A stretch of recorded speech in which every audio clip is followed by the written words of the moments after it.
where am I again? Oh, it's you rascal. You can't just run off like that, Henny. Granny's not as spry as she once was. Henny, I'm not... Aren't you cold, darling? You never knew how to dress appropriately.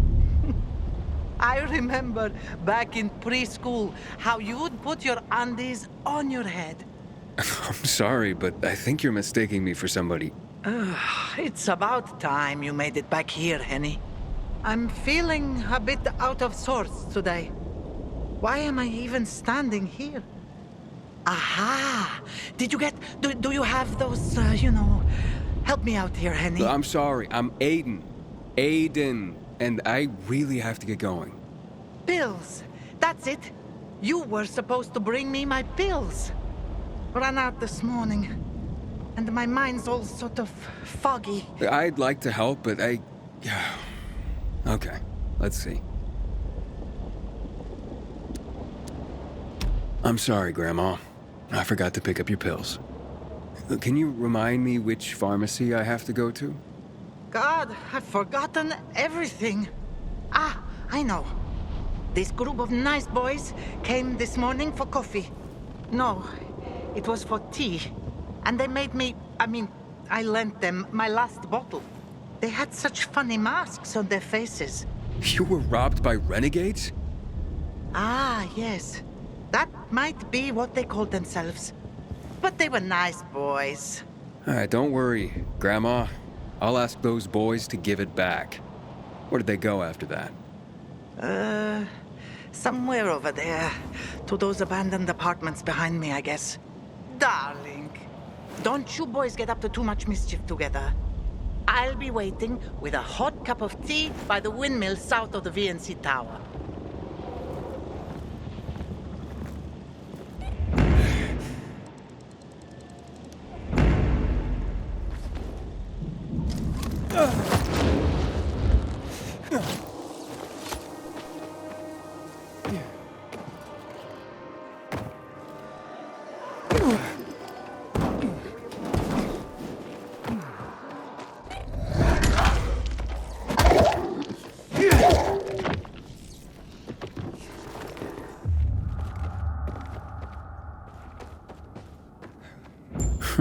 So they are here. Grandma might be confused, but her memory's just fine for some things. I hope these pills help her.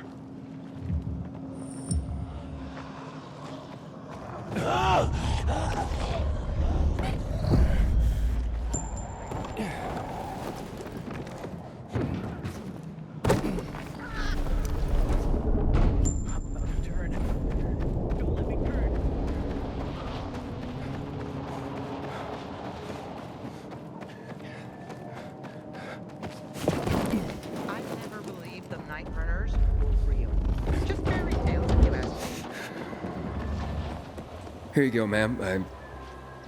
Grandma, I got your pills. Took your sweet time, Jerry. Had to grab a pint with your mates after work again, is that it?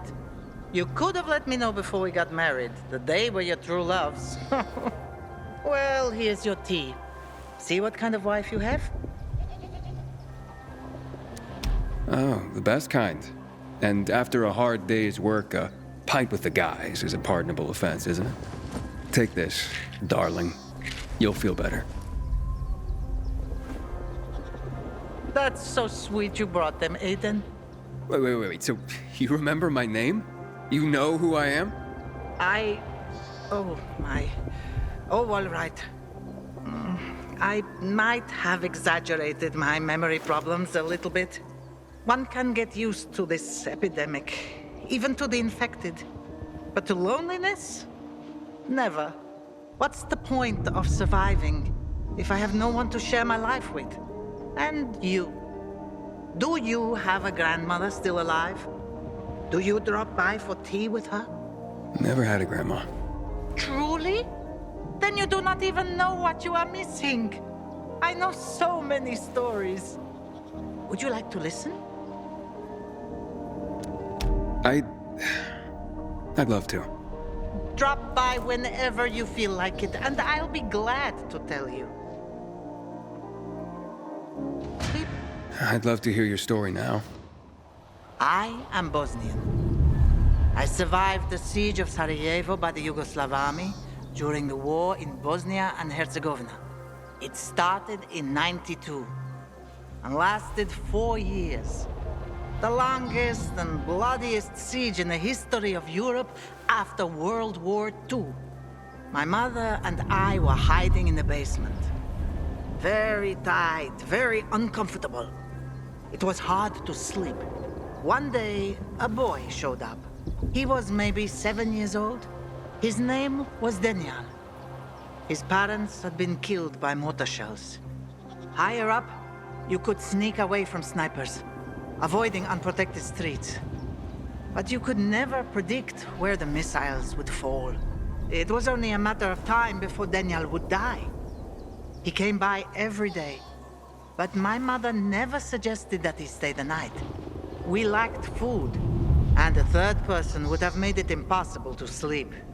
One day, Daniel sat with us, and I could see how troubled he was. He had big brown eyes.